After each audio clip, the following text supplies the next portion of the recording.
Living on Larp, buyin on time. I live! That's right, I'm a breathing, talking, animated machine. The afterlife couldn't hold me, and it can keep on trying, because I'll just keep getting back up and doing it all over again. I've been stabbed, blown up by fireballs, and even eaten by a cannibal, and I'm still here. So, welcome to the Resurrected Guide to LARP series, where I, Freebie Wits, show you how to LARP, or more specifically, how to get back up after dying. So get ready everyone, because you're about to get educated in the face.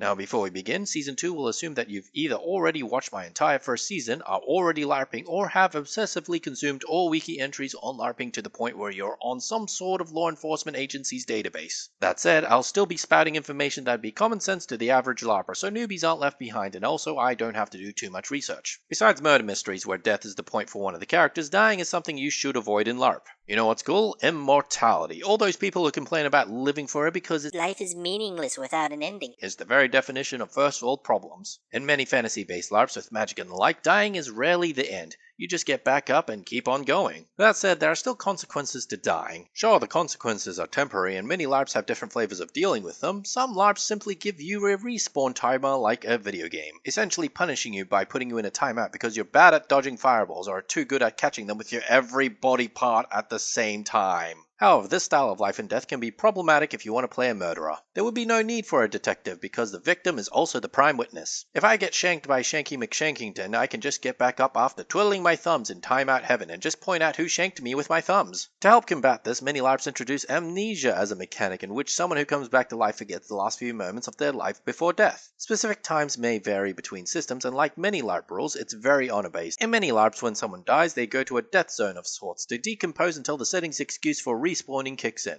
However, sometimes the distance between death zone and the actual place they died might have a bit of travel time. During said travel time, many LARPs tell players that they can't interact with each other. Players don't instantly die either when they hit 0 hit points. No.